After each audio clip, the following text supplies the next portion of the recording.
Uhawe ikaze mu kiganiro inyigisho za Bibiliya.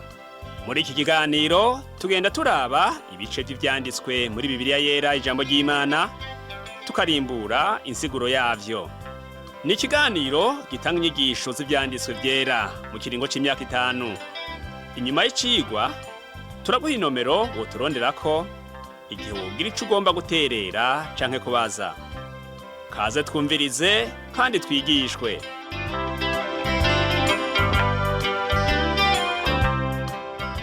Nshuti nawe mugenzi utwumviriza muri iki cigwa cacu c'inyigisho za Bibiliya, ndakuramukije amahoro y'umwami wacu Yesu Kristo abane nawe. Uri kumwe na Pastori Samuel Nsabimbona ndakigushikiriza. Mu cigwa giheruka twarabiye hamwe ukuntu Yuda yakoresheje icaha umukazana, hanyuma abonetse ko yatwaye inda, Yuda nyene akaba ari watangura kumucira urubanza rwo gupfa. Twarabonye ko Yuda yari yararongoye umugore w'umunyaduramukazi yitwa Shuwa, bavyarana abahungu 3. Imfura ya Yuda yitwa Eri, se yamusabiye umugeni yitwa Tamari. Ariko kubera ivyaha vya Eri, Uhoraho yahavuye amwica atamwana araronka. Nk'uko umugenzo w'ico gihe muri ico gihugu wari uri, Onani umuhungu agira kabiri wa Yuda yasabwe gucura muramu we kugira ngo ahonore umuvukanyi wiwe.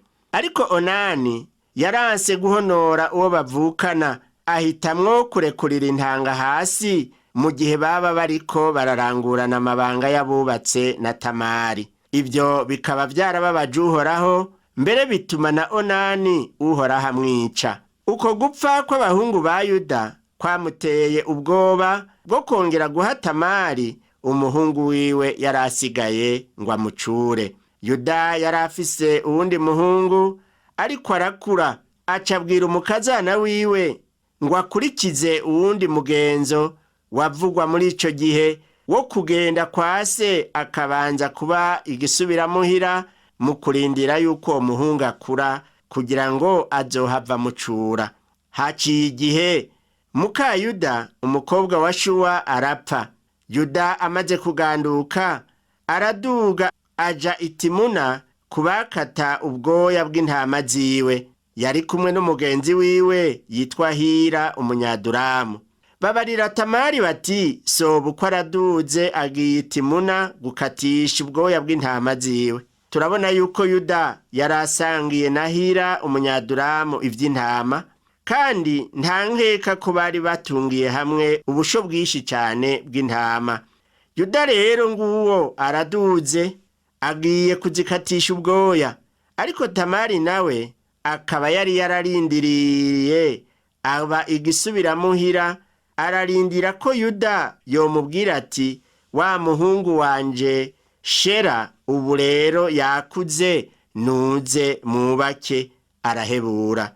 Tamari abonye yuko urya muhungu umengo ntibazomumuhangwa murongore, yiyambura imyambaro y'ubupfakazi, yitwikira umwitwikiro wiwe, yipfuka mu maso, aja kwicara kw'irembo ry'igisagara Enayimu ku nzira y'Itimuna, kuko yabonye ko Shera amaze gukura batamumuhaye ngo amucure. Shera yari umuhungu wa Yuda agira 3 nk'uko twabibonye. Tamara arabona yuko umengo Yuda ntagomba kumumuha, acamuta mu mutego. Yiyambuye imyambaro y'ubupfakazi, yicara kw'irembo ry'igisagara ku nzira, ariko ahicara yifutse mu maso nk'uko abamaraya babigenza mu migenzo yaho. Umurongo wa 16 uvuga ngo, akebereza ahari iruhande y'inzira ati, ndakwinginze nkundira turyamane, kuko atamenye ko ari umukazana wiwe. Aramwishura ati, niwaza ngo turyamane uza kumpa iki? Kumwe nyene mu ntango Yuda yaja kuresha umugore w'umunyakananikazi mwene Shuwa, ubu rero nivyo asubiye kugwamwo kuri Tamari, mbere ubuho ararengeje. Yuda yaramubonye ati, ndarose maraya. Urumva yuko yaramaze igihe apfakaye. Uwo mugore acaronkaho amutegera, amuta mu rudubi rwo gusambana nawe. Impera yamusavye yarayimwemereye ati, ndakurungikira isuguru y'impene nkuye mu mukuku. Mu kurindira ko iyo suguru y'impene iboneka, yamusigaranye ingwati igizwe n'impeta yiwe yo ku rutoke hamwe n'umugozi wayo, mbere n'inkoni yari yitwaje. Babona kuryamana n'uwo mugore, aca mutera inda. Tamari aca yivira hasi arigira, yiyambura wa mwitwikiro, yambara imyambaro yiwe y'ubupfakazi. Yuda arungitse ya suguru y'impene kugira ngo acungure za ngwati kuri wa mugore, ariko ntiyasubiriye kumubona. Haciye amezi nk'atatu, babarira Yuda bati Tamari umukazana wawe yarasambanye, mbere afise inda. Yuda aramubwira ati nimugende mumusohokane mumute mu muriro. Aho rero Yuda urumva ko yihutiye gucira urubanza umukazana wiwe, mugabo atigeze yibuka ngo ashire ku mutima icaha ciwe yakoze co gusambana. Uko niko abantu kenshi tumeze, tubona ivy'abandi ariko ivy'iwacu ntitubibone.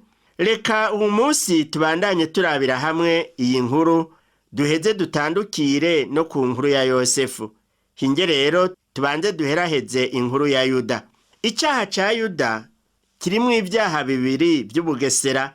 Ubwa mbere hoho ico caha c'ubusambanyi conyene cari ubugesera, noneho akigeretseko ikindi kirenze urugero, asambanye n'umukazana wiwe bwite. Uko niko abanyakanani bari bamaze kumenyera kubaho. Ubu rero umenga ubusambanyi bimaze kuzamwo iterambere ryinshi, nawo umwidegembyo usigaye uri muri vyo urateye agahinda kuko urarenze. Mwene data mukundwa uri kuranyumviriza, ntibigutangaze, kuva kera narindi abapagani bamye na ntaryo bagira umwidegembyo wo mu vyo gusambana, ukamengo nta ngorane irimwo. Ni naco gituma wasanga ataco bimarira kinini, nico gituma baciriwe urubanza kandi bakavaho. Abanyakanani baragiye barazimanganye, Imana yarabaciriye urubanza. Ivyo vyari bikwiye kutubera icigwa twese uwo munsi, ariko benshi umengo ntibabibona. Mbere n'abakristo nabo umenga amaso ntakibona. Uribaza igituma iki gihimba kiri muri Bibiliya? Kiri muri Bibiliya kugira ngo bitubere imburi. Kiri muri Bibiliya kandi kugira ngo kitwereke yuko Imana idashigikira ivyaha. Kiratwereka ingene Imana yakuye Isirayeli mu gihugu ca Palestina kugezaho ibashikana epfo mu gihugu ca Egiputa. Noneho rero nguwo Tamari baramuzanye imbere ya sebukwe. Dusome ku murongo wa 25. Ngo bakimusohokana atuma kuri sebukwe ati nyene ibi bintu niwe yanteye inda, kandi ati ndakwinginze itegereza ivyo inavyo wariwe, iyo mpeta iriko ikimenyetso n'imigozi yayo n'iyo nkoni. Yuda yari yamaze gufata ingingo ngo baturire Tamari. Uwo mugore nawe aravuga ati nagomba kubamenyesha uwanteye inda wariwe, nuryanye n'ibi bintu ndiko ndabereka. Yuda arabiraba abona nta buryo buriho bwo kubihakana, aca aremera yuko ivyo bintu ari ivyiwe. Wumve yuko iyo mpeta yariko ikimenyetso ciwe, ivyamuranga. Umurongo wa 26 uvuga ngo Yuda yemera ko ari ivyiwe, aravuga ati arantsinze kuko ntamuhaye Shera umwana wanje. Nuko Yuda ntiyongera kumwegera namba. Ivyo bintu vyari bitera soni cane no kuri Yuda, ariko turabona ingene yari yaritwararitse kuva mbere na mbere ivy'imigenzi mwimwe y'abanyakanani. Tubanze dukubitize agatima mpembero, twibuke yuko ibi vyose vyanditswe kugira ngo bitwigishe. Hari vyinshi bisa n'ivyo vyama vyadushikiye natwe. Ubu baharaye bavuga ngo mu kuja mu bantu kubashingira intahe no kubigisha ngo ni ngombwa ubanze use nabo, ugerageze kumera nk'uko bameze. Oya nshuti yanje ntiwihende, Imana ntiyigeze ikoresha uburyo bene ubwo bwo kwiyoberanya ngo tubone gushinga intahe. Imana yamitegeka abana bayo kwifata neza. Ibaze nk'uwoba yaranonoseye ibya Bibiliya wo muri iki gihe, nka hamwe yobwira umuntu nka Nowa ati, mwene data Nowa, uriko urata umwanya ngo wubaka ubwato. Ni kera turaza kuja muri ico giteramo i Babuloni, ni ukuvuga ko dufise igiteramo co kunywa no gutamba. Urazi muri ico giteramo tuza gusanga abantu bamaze kuboregwa urumogi n'ibindi vyinshi biyayura umutwe. Ntukeneye ubwo bwato Nowa we kugira ngo ushikeyo. Reka niwitegure gusa ku mugoroba duhave tujana.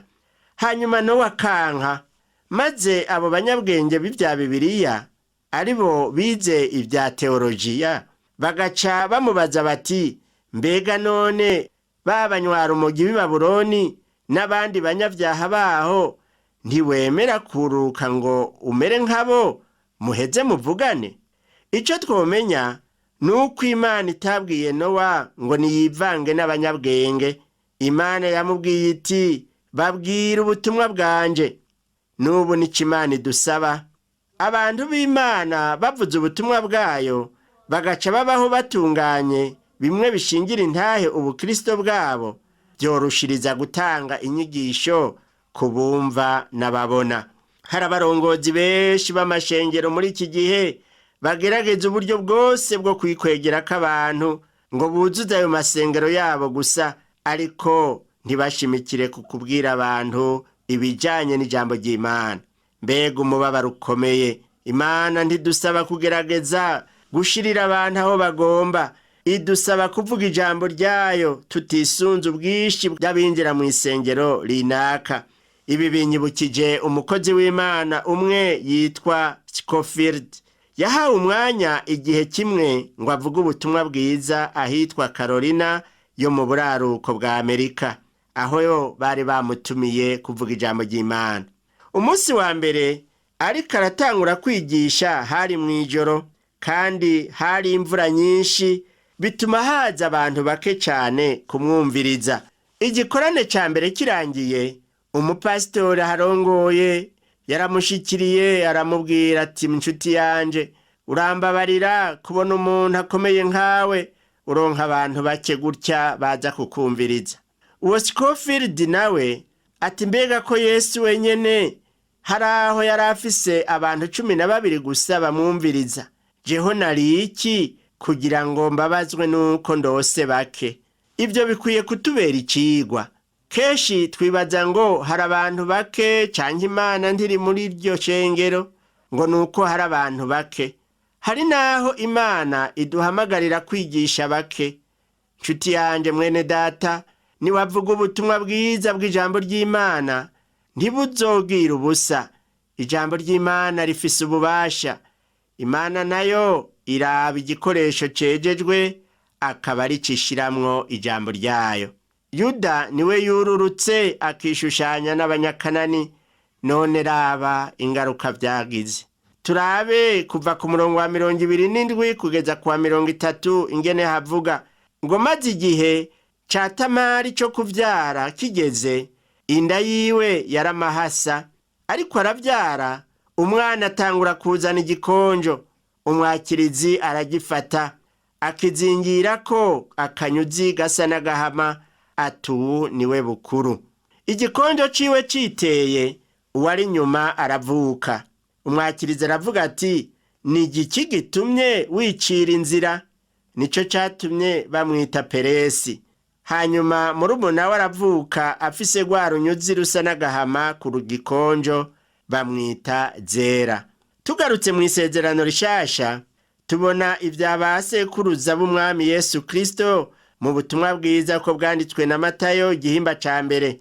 Aho niho dusoma ngo, Aburahamu yavyaye Isaka, Isaka yavyaye Yakobo, Yakobo yavyaye Yuda n'abo bavukana, Yuda yavyaye Peresi na Zera kuri Tamari, Peresi yavyaye Hesironi, Hesironi yavyaye Ramu.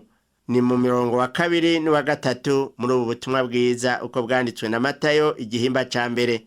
Dushishikaye ivy'uwo muryango, turashika no ku murongo uvuga ngo, Yakobo yavyaye Yosefu umugabo wa Mariya nyina wa Yesu yitwa Kristo. Mutumwa bwiza uko bwanditswe na Matayo gihiba ca mbere umurongo wa 16. Turumva yuko bitangaje yuko Yesu Kristo yokwamuka mu muryango wa Yuda na Tamari. Aho yaza mu muryango w'abana b'abantu, yaciye mu muryango w'abanyabyaha. Umwe atigera kumenya icaha, Imana yamuhinduye icaha ku bwacu kugira ngo muri we duhinduke ukugororoka kw'Imana. Haleluya. Tubisoma mu ikete rya kabiri Paulo yandikiye abikorinto igihimba ca 5 umurongo wa 21. Nshuti mugenzi uri kurumviriza zino nyigisho za Bibiliya, ibi ntaco wumva vyoba biriko birakubwira? Ubu Yesu yahindutse icaha ku bwawe nanje, agomba kuguha ubuzima budashira bwuzuye ivyizigiro n'amahoro. Ariko rero ukwiye kubanza kumuha ubugingo bwawe ngo abe ari we abugaba abwiganzire. Mu gihimba ca 39 naho tubandanye twumve, kuko wovuga ko ari kimwe mu bihimba vyo muri Bibiliya bitaryoshe gusoma. Inyuma y'igihimba ca 38 umuntu yovuga ko ari kimwe mu bihimba vyo muri Bibiliya bitaryoshe gusoma kubera ko kivuga ivyaha binuka vyakozwe na Yuda. Ubu naho tugarutse ku nkuru za Yosefu. Turabona ingene Yosefu atandukanye cane na Yuda. Haraho nibaza yuko Yosefu na Benyamini boba baritwararitswe cane bagahabwa indero abandi bana bataronse. Womengo abo bahungu babiri nibo Yakobo yakunda bonyene. Kubera urwanko Yosefu yanswe n'abakuru biwe, bakamugurisha akajanwa muri Egiputa ngo azobe umuja muri Egiputa. Nukuvuga uwagurishijwe ngo azobe uwo gukorera abantu kuri gusa, nk'igikoresho gusa. Ku muhungu w'imyaka 17 kugurishwa ukaja kuba umuja mu kindi gihugu n'amarushwa atagira uko yovugwa. Mbere Yosefu aboneka nk'uwabaye ikivume. N'igihe yari amaze gushika muri Egiputa, ibintu bitanguye gusa n'ivyo banjanye, hari ikindi caciye kimushikira. Imana ishimwe, kuko atana kimwe cashika itagifitiye intumbero, naho bitorohera Yosefu kubitahura. Mw'isezerano rya kera ryose nta wundi intumbero y'Imana ibonekerako mu buryo butangaje kandi bugaragara nka Yosefu. Ibimubako vyose mu kubaho kwiwe dusanga biri mu ntumbero y'Imana. Ikiganza c'Imana kimubonekako kandi yarongorwa nayo muri vyose. Imana yari yeretse Aburahamu, Isaka na Yakobo, ariko nta na rimwe yigeze yiyereka Yosefu. Ariko Yosefu niwe yabonetse kukurongorwa n'Imana kuruta abandi bose. Uwo niwe wo mw'isezerano rya kera twokwibukira ko ijambo ryo mw'ikete ryandikiwe Abaroma igihimba 8 umurongo wa 28 havuga ngo, kandi turazi yuko kubakunda Imana byose bifataniriza hamwe kubazanira ivyiza abahamagawe nk'uko yabigabiye. Yosefu yari yavyerekanye neza. Se amaze gupfa, bakuru we bagiye kumusaba imbabazi bagira ngo ntiyoreka kubihora. Nawe yarababwiye ko ata mutima muba bafitiye, maze nk'uko tubisoma mu Itanguriro igihimba ca 50 ku murongo wa 20 arababwira ati, ku bwanyu mwiyumviriye kungirira nabi, ariko Imana yo yagombye kubizanisha ivyiza kugira ngo ishitsi biriho muri iyi minsi ikiza abantu benshi ntibapfe. Naho ivyo yaciyemwo vyabaye ibyago gusa kandi binakomeye, kimwe kimwe cyose cabaye intambuko zagomba gushitsa ivy'Imana yari yaramuteguriye. Imana ishimwe. Mwene data njuti mukundwa, mu kubaho kwacu twokwama twibuka yuko Uhoraho akunda ari wakangira kandi aramagura uwo yemera wese ko ari umwana wiwe, nk'uko tubisoma mu ikete ryandikiwe Abaheburayo igihimba ca 12 umurongo wa 6. Igihe turi abana b'Imana vy'ukuri kandi tuzi ubugombe bwayo, turemeshwa no kumenya yuko atana kimwe gishobora kudushikira itavyemeye.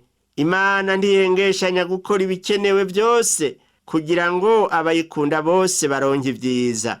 Ibyago biradushikira, ariko n'imibabaro nayo iradushikira.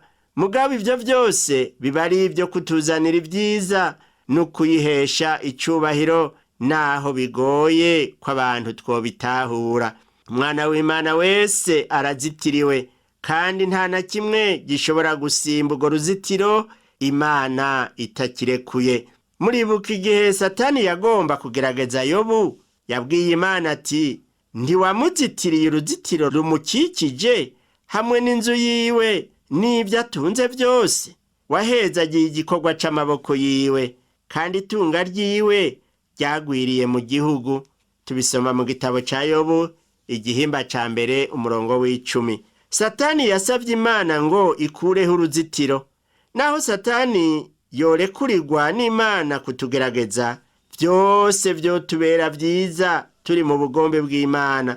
Umukozi w'Imana yitwa Dr. Tore niwe yakunda kuvuga ati, ikete ryandikiwe Abaroma igihimba c'8 umurongo wa 28 ni umusego w'imitima irushe.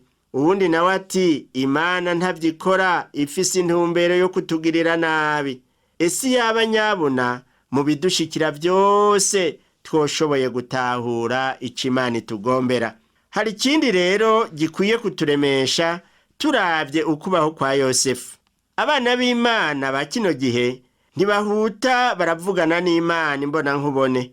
Benshi bigira bavugishwa n'Imana nibo usanga bagira bati, twebwe tuvugana n'Imana ku mugaragaro, ariko ugasanga bariko barabesha. Muri abo usanga ata n'umwe afise ukubonekegwa uwo munsi nk'uko vyirirwa biradumishwa.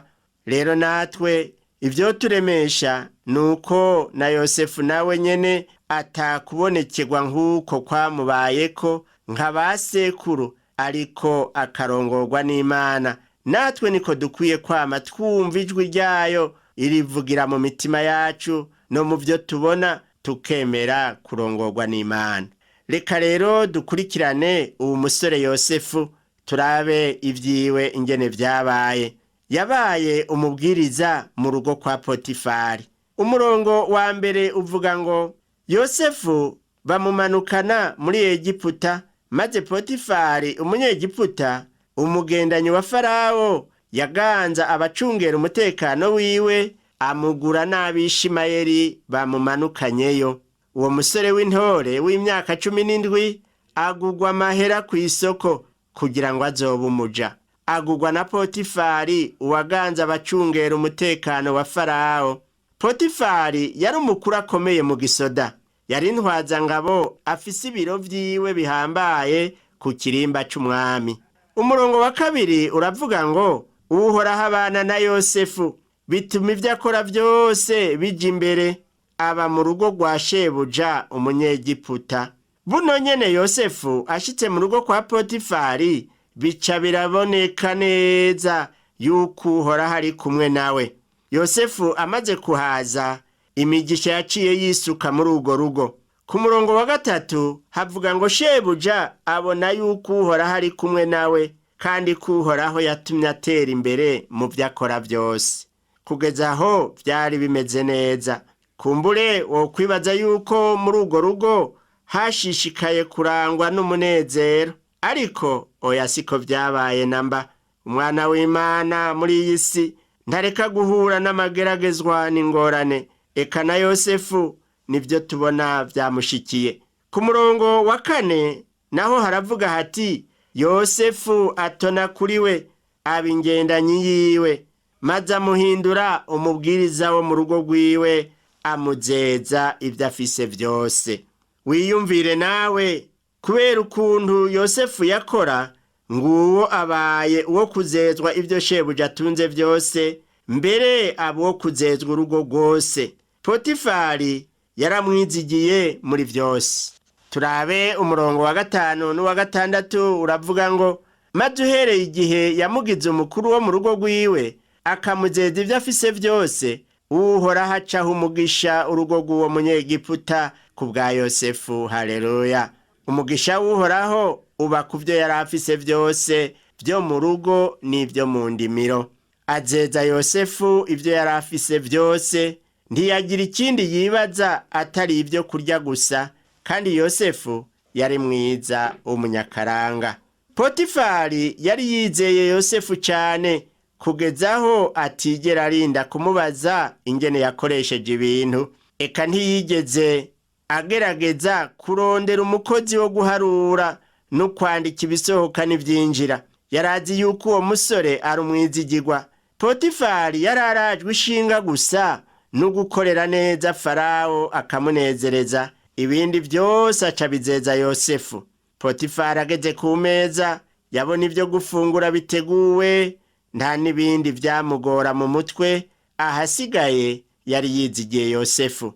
Ese ukuntu muri kino gihugu cacu nshuti yanje, mu mashengero yacu, mu mashirahamwe yacu, mu miryango dukeneye abizigirwa nk'abo. Dusenge Imana Data wa twese wo mw'ijuru ifashe umuntu wese kugira ngo agire ubwizigirwa mu gikorwa ciwe. Mana Data wa twese uri mw'ijuru, ndagukenguruke cyane ukuntu wabanye na Yosefu ukamuha kugira ikiganza ciza, ngo ibyo yakoze byose wamuhaye ko bitera imbere, maze Potifari aramwizigira kuko nawe yari umwizigirwa.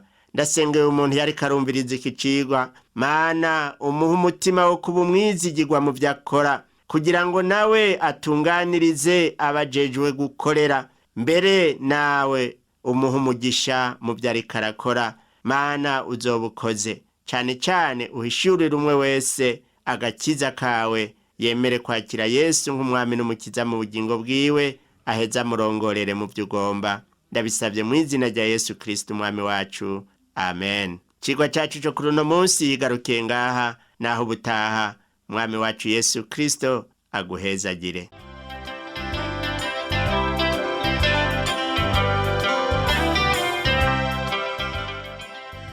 Wakoze kumviriza icigwa c'ijambo ry'Imana c'uyu munsi. Ushobora kumviriza n'ibindi biganiro by'inyigisho za Bibiliya, canke ukabikwega kuri uru rubuga rwa interinete rukurikira: http utuburungu tubiri uturongo tubiri duhengetse ttb akaburungu twr akaburungu.org. Ushobora kumviriza ikiganiro cyo muri indwi, canke ugafyonda ahanditswe ngo rondera ukurikije itariki kugira ngo wumvirize ikiganiro camaze kurengana. Ushobora no gufyonda ahanditswe ngo rondera ukurikije ibyanditswe kugira ngo wumve ibiri muri ico gice cy'ibyanditswe byera ugomba. Ufise ico wunganira canke ubaza, twandikire. Email ni twr@gmail.com. Ushobora kandi kudusanga kuri Facebook yitwa TWR Burundi. Ushobora no kutwakura kuri iyi telefone yo mu biro, inomero ni 22 24 26 57 mu masaha y'akazi, canke kuri telefone ngendanwa, inomero ni 69 67 12 77 79 74 19 93. Udusanga kandi kuri Whatsapp, nimero ni 79 38 71 99. Yesu aguhezagire.